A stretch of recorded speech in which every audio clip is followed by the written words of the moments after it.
प्रदेश में मदरसों का सर्वे पूरा होने के साथ ही सभी जिलों से रिपोर्ट शासन को भेज दी गई है। अब इन मदरसों में जो गैर मान्यता प्राप्त मिले हैं उनके खिलाफ किस तरह की कार्रवाई होगी, क्या करेगी सरकार, इस पर बात करने के लिए हमारे साथ में अल्पसंख्यक कल्याण राज्य मंत्री दानिश आज़ाद अंसारी जी हैं। दानिश जी, सभी जिलों की रिपोर्ट आ गई?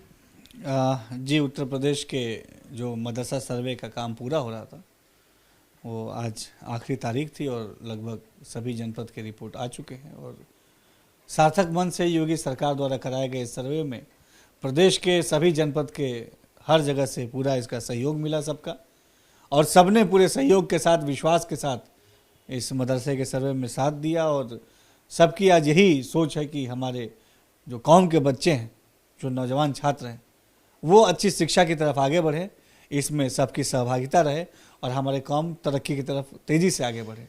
कुल कितने गैर मान्यता प्राप्त मदरसे मिले?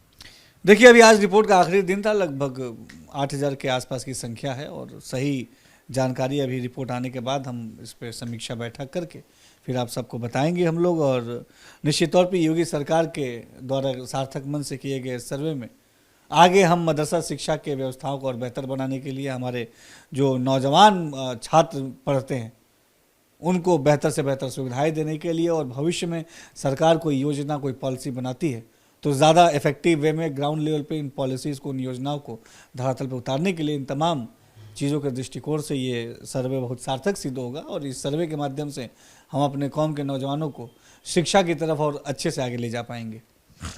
एक तरफ वो मदरसे होंगे निश्चित रूप से गैर मान्यता प्राप्त में भी जो अच्छा काम कर रहे हैं, लेकिन ऐसे मदरसे भी होंगे निश्चित रूप से जहां पर चीज़ें ठीक नहीं मिली होंगी या कुछ गड़बड़ियां होंगी, तो इनको किस तरह से आगे कार्रवाई करेंगे, क्या रणनीति होगी? देखिए, ये सर्वे किसी भी कोई तरह की कोई कार्रवाई करने के लिए नहीं था। ये सर्वे केवल एक जानकारी और आंकड़े जुटाने के लिए था कि ऐसे कितने गैर मान्यता प्राप्त मदरसे हमारे उत्तर प्रदेश में हैं जो चल रहे हैं, उसमें कितने छात्र हैं, उनकी बेसिक फैसिलिटीज़ क्या क्या हैं, उनको जो बेसिक सुविधाएं मुहैया होनी चाहिए वो हो रही हैं कि नहीं हो रही हैं। तो ये जानकारी जुटाने के लिए ये सर्वे किया गया था और तमाम विभाग, चाहे वो स्वास्थ्य विभाग हो, चाहे शिक्षा विभाग हो, हर विभाग समय समय पे सर्वे करके समाज के बेहतरी के लिए काम करने की दिशा में आगे बढ़ता है। अल्पसंख्यक कल्याण विभाग ने भी इस सर्वे को कराकर कैसे हम अच्छे से अच्छी अपनी सुविधाएं नौजवानों को दे पाएँ, इस दृष्टिकोण से हमेशा योगी सरकार ने काम किया है और हम इसी तरीके से आगे सबको साथ लेके, सबके साथ संवाद करते हुए सार्थक दिशा में आगे बढ़ेंगे। क्या इनको मान्यता देने का भी काम होगा जो अच्छा काम कर रहे हैं?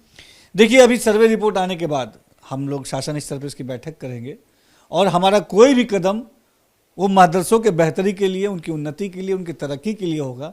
हमारे कौम के जो नौजवान छात्र छात्राएं, जो युवा वहाँ पढ़ते हैं, उनके बेहतर भविष्य के लिए होगा। 2017 से लेकर आज तक हर दिन योगी सरकार ने अल्पसंख्यक समाज के लिए, हमारे मुस्लिम नौजवानों के बेहतरी के लिए काम किया है और इसी सार्थक मन से, सार्थक दिशा में आगे भी योगी सरकार काम करेगी।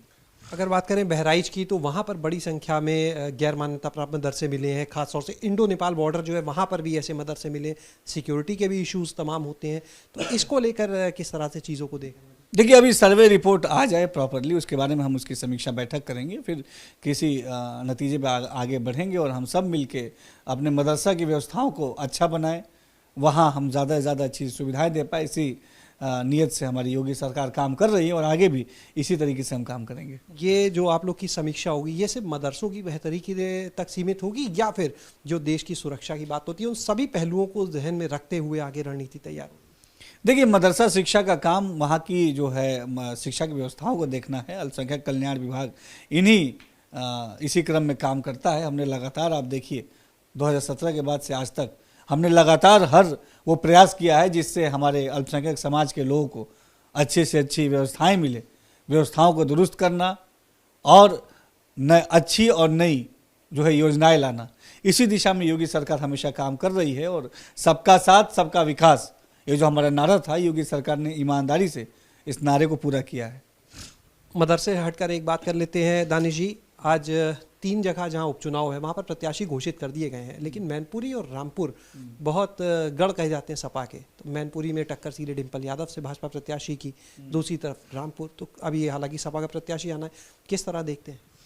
देखिए, इसका नतीजा भी वही रहेगा जो लोकसभा के उपचुनाव में आजमगढ़ में और रामपुर में जो लोकसभा के चुनाव हुआ, तो जो नतीजा उसका रहा वही नतीजा इस चुनाव का भी रहेगा।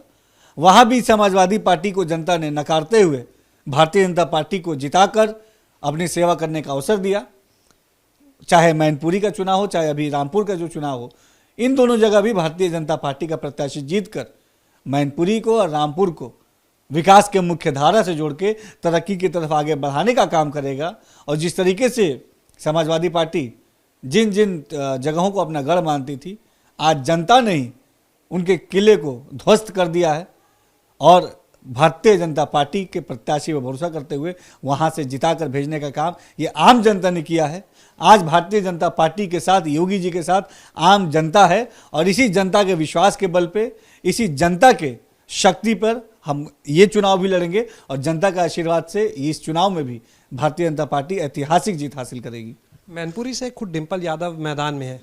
आजमगढ़ और रामपुर में अखिलेश यादव प्रचार में नहीं गए थे, लेकिन इस बार तो भाई वो खुद भी गए, नामांकन में भी, आगे प्रचार में भी नजर आएंगे, तो चुनौती तो बड़ी हो जाएगी। एक तो उस परिवार की बहू जिसका कहा जाता है गढ़, और ऊपर से खुद अखिलेश यादव भी मैदान में।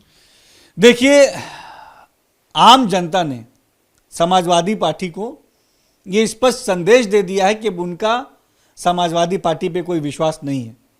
आप 2014 का चुनाव देख लीजिए, जिसकी कमान अखिलेश यादव जी के पास थी।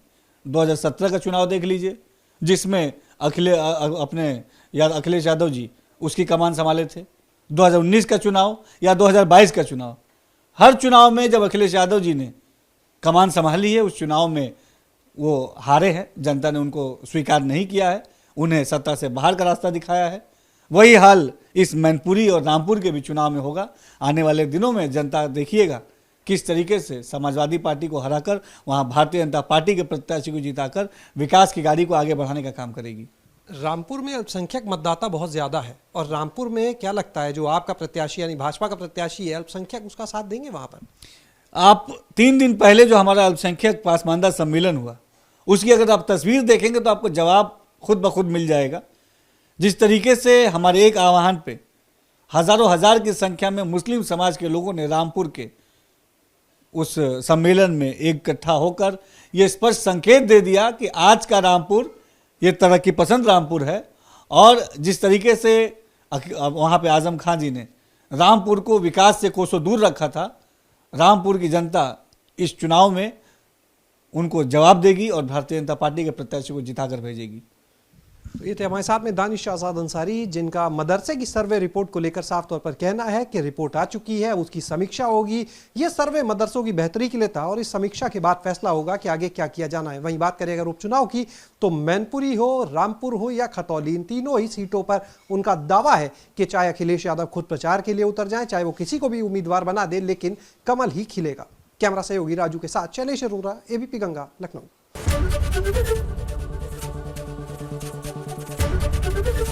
एबीपी गंगा, खबर आपकी, जुबान आपकी।